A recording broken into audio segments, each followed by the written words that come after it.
magaalada Caynaba ee xarunta gobolka Saraar waxaa lagu soo afmeeray tartanka xulashada kooxaha heerka labaad oo maalmihii la soo dhaafayba ka soconayay gudaha magaalada Caynaba. Tartan ciyaareedkan lagu soo xulanayo kooxaha heerka labaad oo uu soo qaban qaabiyay isuduwaha wasaaradda ciyaaraha gobolka Saraar ayaa tartankaasi oo shalay soo afmeermay. waxaa ciyaartii u dambeysay ku dhex martay kooxaha ku kala ciyaara wasaaradda waxbarashada iyo wasaaradda cadaaladda iyadoo guusha ku raacday wasaaradda waxbarashada kooxdii ku ciyaaraysay. isuduwaha wasaaradda ciyaaraha gobolka Saraar Xuseen Axmed Cawad ayaa faahfaahin ka bixiyay tartankan xulashada kooxaha heerka labaad iyo muddadii uu soo socday. guud ahaan waxaan halkan ka salaamayaa bahda ciyaaraha jecel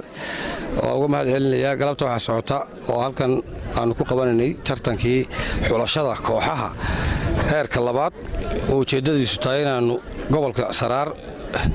oo inaan u soo saarno kooxihii rasmiga ah ee Seerobida markaanu tiimamkan Caynaba dhamayno afarta laga doonayay soo baxaan insha Allah. waxa kale qaban doonaa tiimamka oogna oo soo kala saari doonaa iyo wadaamagooyo hal kooxa iyo oogo hal kooxa iyo afartan lixda kooxood baa rasmi u noqon doona insha Allah. tartankan oo dib casriyeyn badan ku sameynay waxaa dhammaan kooxaha aanu sameynay inay samaystaan gudoomiyayaashii tababarayaashii kaaliyayaashii sidoo kale waxaan kooxaha u sameynay inay yeeshaan shaambadii kooxda iyo wixiiba heshiisyadii iyo kontaraagyadii iyo suuqii kala iibsiga si tijaabo aan u hirgelinay kooxaha eeda biida iyo sida dhammaantoodba. waxaan runtii halkan uga mahadnaqayaa wasiirka wasaaradda dhalinyarada iyo ciyaaraha agaasimaha guud ee wasaaradda dhalinyarada iyo ciyaaraha gudoomiyaha xiriirka kubadda cagta Soomaaliland Faad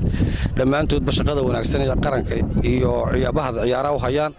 oo arrimahan iyo dib u habeyntan iyo casriyeyntan ciyaaraha runtii qayb weyn ka ah oo bari ilaa galbeed dalka gaarsiiyay. aad iyo aad baan iyaga ugu mahadcelinayaa. waxaan sidoo kale halkan uga mahadcelinayaa maamulka gobolka iyo ka degmadaba iyo bahda saxaafadda gobolka Saraar runtii oo ah halbowlayaasha wasaaradda dhalinyarada iyo ciyaaraha runtii wax badan uga qabta halkan.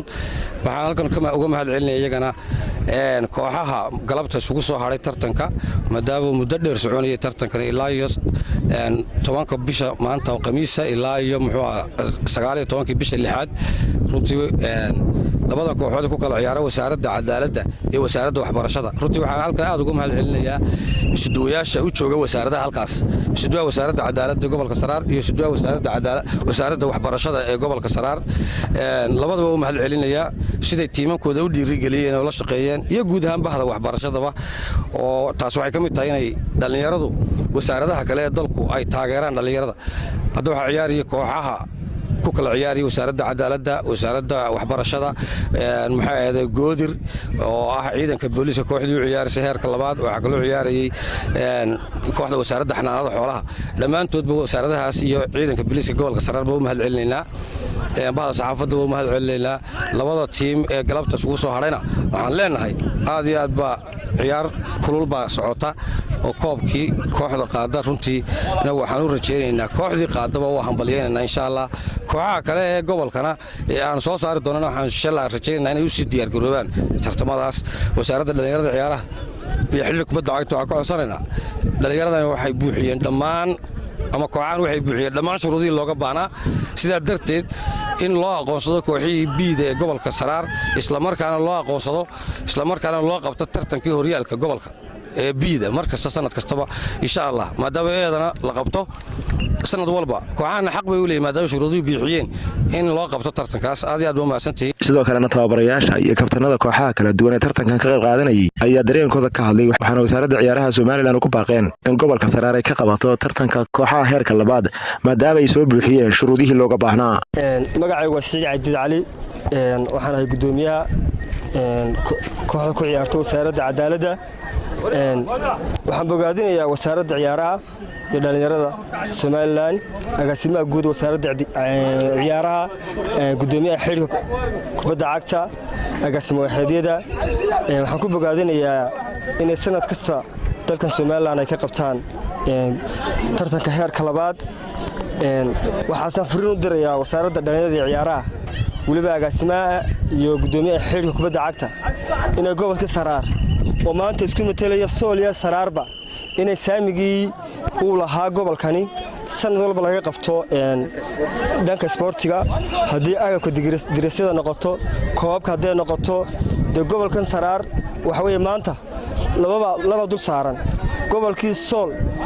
oo hadalka dhabarka laga saaray iyo gobolkii Saraar waxay deegaano badan oo hoos yimaadaan marka wasaaradda dhalinyarada ciyaaraha waxa weeye waxaan u dirayaa fariin ah inay sanad walba ka qabtaan tartanka heerka koowaad iyo heerka labaadba maadaama gobolkani uu laba gobol matalo saamiga gobolkana ayaan wasaaraddu iyo hadaa la ka dhigo agaasimaha wasaaradda dhalinyarada ciyaaraha Cabdishaciid Yaasiin Caydiid iyo gudoomiyaha xilka kubadda cagta Faad Axmed Cali waan si gaar ah fariinta ugu dirayaa gaarsiinaya waxaan leeyahay dhalinyarada gobolka Saraar dikaydin soo eegayaan waxay idinka soo eegayaan in sanad kasta sida gobolada kale uga qabataan tartanka heerka koowaad iyo heerka labaadba gobolkana uu saamigiisii u helo waxaan halkan uga mahad celinaynaa wasiirka dhalinyarada ciyaaraha agaasimaha guud Allahu musta'aan gudoomiyaha guud ee waxaan lahay xiriirka kubadda cagta Jamhuuriyadda Soomaaliland hadii aan nahay waxa weeye dhalinyarada waxaan lahay kooxaha heerka labaad waxaanu codsan lahayn in waxa weeye maadaama shuruudihii aan buuxinay in sanad walba waxaan lahaayay nolol ku daro qorshaha oo nolol qabto